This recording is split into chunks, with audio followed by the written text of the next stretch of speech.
शंकर के शिवलिंग को बनाने के लिए मिट्टी कहाँ की होना चाहिए, किस जगह पर बनाना चाहिए, मिट्टी में कैसा जल मिलाना चाहिए। जब शिवलिंग का निर्माण करें, शंकर के शिवलिंग को जब बनाएं तो सबसे पहले कैसे बनाएं, उस तक का विधान शिव महापुराण में और लिंग पुराण में कहा गया। महाराज कहा क्यारे की मिट्टी हो, क्यारा मतलब समझिएगा जिस मिट्टी पर कोई गंदगी ना करी गई हो, ऐसी जगह का कोई भाग मिट्टी का लाया जाए जहां कोई गंदगी ना करे। शिव महापुराण की कथा कहती है। देखो, पिछले वर्ष के लॉकडाउन से लेकर अभी तक की जो कथाएं आप लोग सुने हैं, उसमें शिवलिंग मट्टी का किस तरह से बनाया जाए और कैसी मट्टी हो और उसमें पानी कैसा मिलाया जाए, कैसा शिवलिंग तैयार करा जाए, उसका विधान वर्णन नहीं कर पाए, परंतु आज कथा निकली है तो उसको सुन लो। क्यारे की मिट्टी, क्यारे की मिट्टी मतलब जिस मिट्टी पर कोई गंदगी ना करी गई हो, ऐसी जगह की मिट्टी को लेकर जाए। और मिट्टी को लाने के बाद थोड़ा पानी का सींचन कर दें, अर्थात घर में लाएं तो उससे पहले मिट्टी को पवित्र करें। अपने घर में गंगा जल रखा हो, यमुना जल रखा हो, सरयू जी का जल रखा हो, उससे मिट्टी का सींचन कर दें। मान लो अगर ये जल नहीं भी है तो जल के अंदर थोड़ा सा इत्र डालकर मिट्टी का सींचन कर। अगर इत्र भी नहीं है तो जल के अंदर थोड़ा सा दूध डालकर मिट्टी का सींचन कर। दूध भी नहीं है तो एक बेलपत्री जल के अंदर डालकर उस पानी का सींचन कर। बेलपत्र भी नहीं है, पीपल का पत्ता डालकर उसका सींचन कर दें। पर मिट्टी पर घर में लाते से ही, ये नहीं कि मिट्टी आज लाए और तुमको शिवलिंग कल बनाना है, तो मिट्टी अगर एक दिन पहले लाए हो, 2 दिन पहले लाए हो, 4 दिन पहले लाए हो, तो उसी दिन जल का सींचन होना चाहिए। ये नहीं कि जिस दिन बनाएंगे उस दिन सींचन होगा।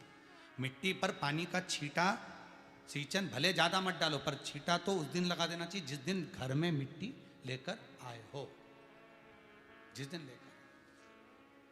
फिर भले तुम शिवलिंग 15 दिन बाद बनाओ, 8 दिन बाद बनाओ, 10 दिन बाद बनाओ, 3 दिन बाद बनाओ, पर उस समय पर मिट्टी का सींचन उस समय हो जाना चाहिए।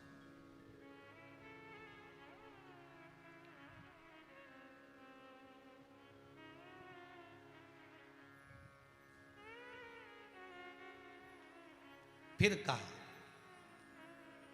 जिस दिन शिवलिंग का निर्माण करो उस दिन प्रातः में अगर आप शिवलिंग बना रहे हैं तो ब्रह्म मुहूर्त में मिट्टी को गला दो।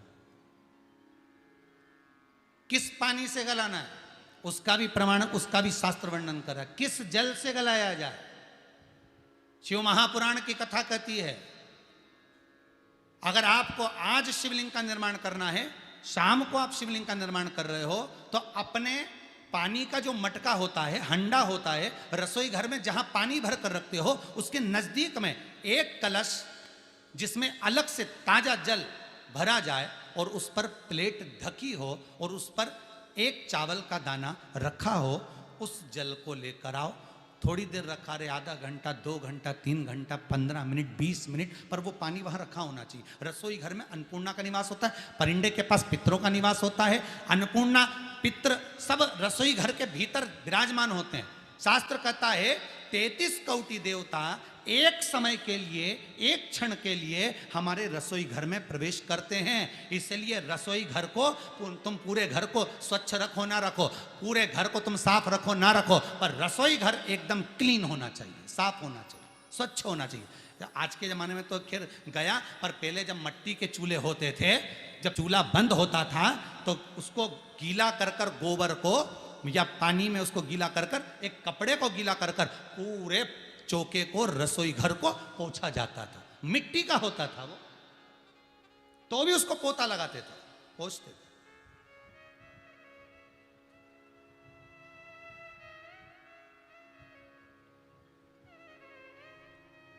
तो पहला क्रम है पार्थिव शिवलिंग का निर्माण। सावन के महीने में अगर आप शिवलिंग बनाते हैं, सोमवार को शिवलिंग बनाते हैं, तो नियम ध्यान रखिएगा महाराज, लिंग पुराण से है ये, इसका नियम ध्यान रखिए। क्या करना है, मिट्टी को लाना है, जल का छींटा देना, छींटा जरूर देना, घर में लेकर आए और जल का छींटा होना जरूरी है।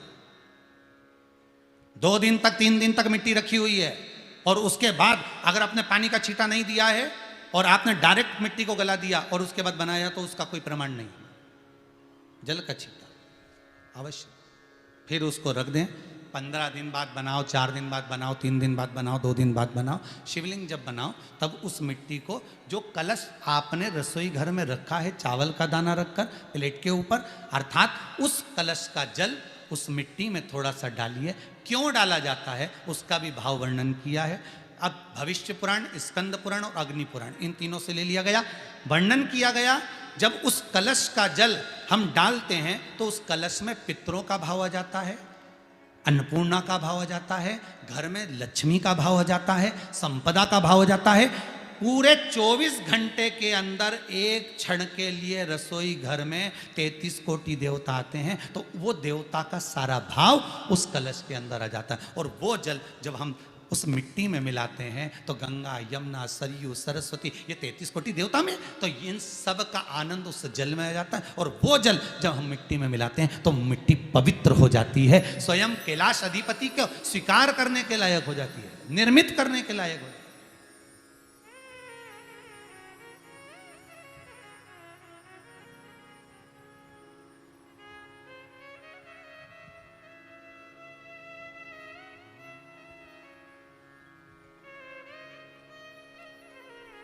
शिवलिंग का निर्माण। अब शिवलिंग का निर्माण कैसे करना? मिट्टी में गला दिया पानी में। सबसे पहले शिवलिंग बनाने से पहले पात्र जो होता है उसके नीचे एक बेलपत्र रखी जाती है। क्या रखना है? एक बेलपत्र। शंकर को झेलने के लिए कोई साधारण नहीं है पात्र जिस पे झेला जाए। स्वयं गंगा शिव की जटा में, और आप शंकर के शिवलिंग का निर्माण कर रहे हो, कोई साधारण नहीं हो सकता। स्वयं आप विदेश्वर संहिता के अंतर्गत पढ़े कि ब्रह्मा और विष्णु, ब्रह्मा ऊपर जा रहे हैं, भगवान विष्णु नीचे जा रहे हैं, तो पता नहीं कर पा रहे कि यहां चरण कहां पर और शीश कहां पर है, उसको जान ही नहीं पा रहे।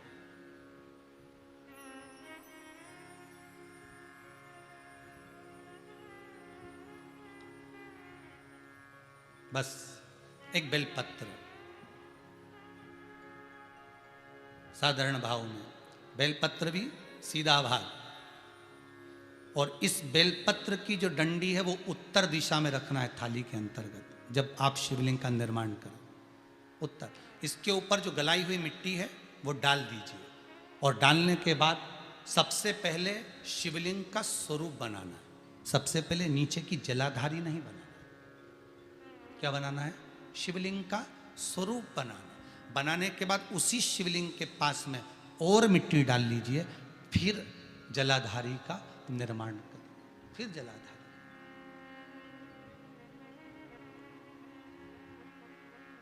शिवलिंग जलाधारी निर्मित हो गई।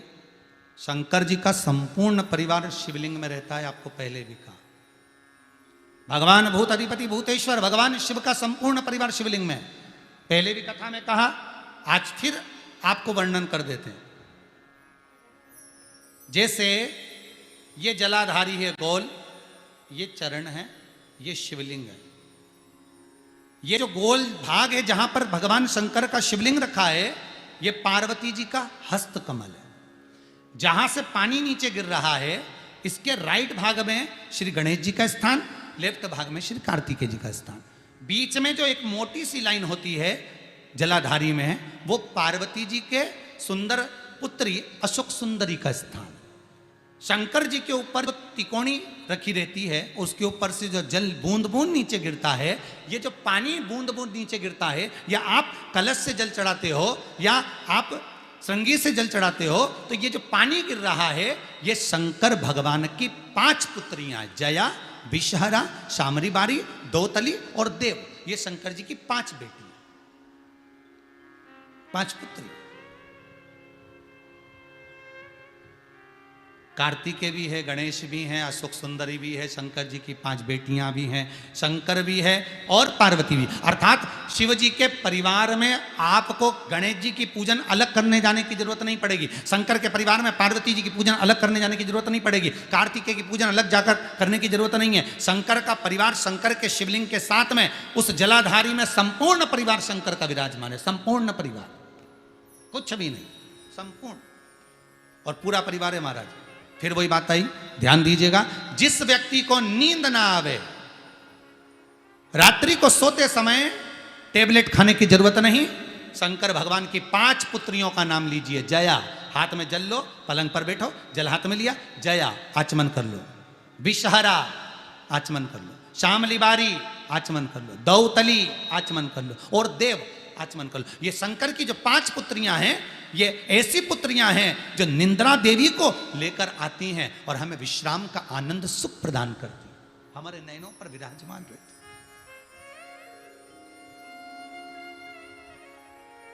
हाँ, यदि विवाह नहीं हो रहा, शादी नहीं हो रही है, बहुत समय से लगन देख रहे हो, शादी नहीं हो रही, बहुत समय से परेशान हो गए कि विवाह ही नहीं हो रहा, हम तो टेंशन में पड़ गए, लड़की 28 साल 30 साल का लड़का हो गया, विवाह नहीं हो रहा, कुछ मत करो। अष्टमी तिथि आए तो अशोक सुंदरी वाली जो जगह है वहां पर हल्दी की 7 बिंदियां लगा दो, लड़का लड़की का हाथ उस बिंदी पर रखवा दो, उसका नाम गोत्र बोलो, उसी हल्दी में उसके हाथ पीले करवा दो और पीपल के पेड़ पर उस हाथ के 5 छापे पड़वा दो, 3 महीने में विवाह पक्का हो जाता है महाराज। उसका इतना, अशोक सुंदरी के उस हल्दी का इतना प्रमाण,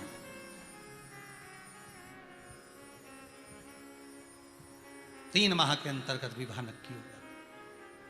इतना इतना प्रमाण है महाराज। भगवान शिव की आराधना का कोई साधारण फल है महाराज।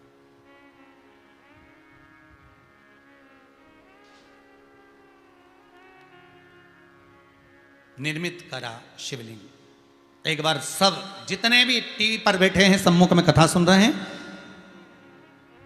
फेसबुक यूट्यूब पर सुन रहे हैं, एक बार साथ में समझें वापिस निर्माण को, शिवलिंग के निर्माण को। मिट्टी लाए, स्वच्छ जगह की, जल का छींटा दिया, रखा। जब शिवलिंग बनाया तो 1 कलश पानी पहले से 2 घंटा, आधा घंटा, 15 मिनट, 20 मिनट पहले उसको रख दिया, उसी पानी से उसको गीला करा। गीला करने के बाद उसका निर्माण सबसे पहले बेलपत्री, बेलपत्री के ऊपर मिट्टी, मिट्टी के ऊपर रखकर शिवलिंग का निर्माण, फिर जलाधारी का निर्माण, जलाधारी का निर्माण और शिवलिंग का निर्माण पूर्ण होने के बाद में फिर बाबा का सुंदर भाव से आप श्रृंगार करें, अभिषेक करें, पूजन करें। और एक बात याद रखना, पार्थिव शिवलिंग का अगर निर्माण करा है तो आपको वो पार्थिव शिवलिंग को रात्रि होने से पहले विसर्जन होना जरूरी है। हाँ, अगर कोई भी शिवरात्रि का दिन है तो फिर आप पूरी रात रख सकते हो, हरतालिका तीज का दिन है पूरी रात रख सकते हो, बड़ी तीज है, छोटी तीज है, आप शिवलिंग बनाए हो तो आप पूरी रात रख सकते हो, विशेष कोई उत्सव है, श्रावण का महीना है, पूरी रात रख सकते हो। पर बाकी के समय अगर आप शिवलिंग का निर्माण करें तो उसको सूर्यास्त होने के पहले आप उसको नदी में, जल में, जलाशय में विसर्जन करें।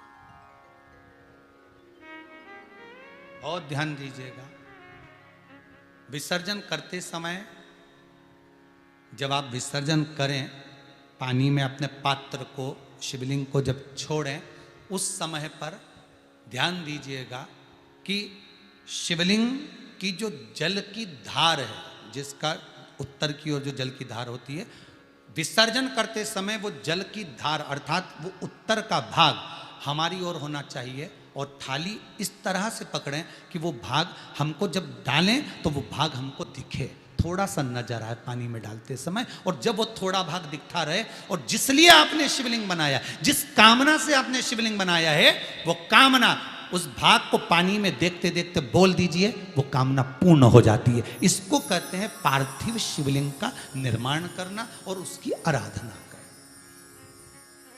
उसकी आराधना। कई लोग करते हैं, बना भी लेते हैं, पूजन भी करते हैं और कई बार कहते हैं हमारा काम नहीं, तो उसमें भगवान का दोष नहीं है, दोष अपना देखो। आप आए नहीं, सुबह हो गई, मेरी पूजा की थाली धरी की धरी रहेगी। क्यों नहीं आए, किस लिए नहीं, वो हमें देखना।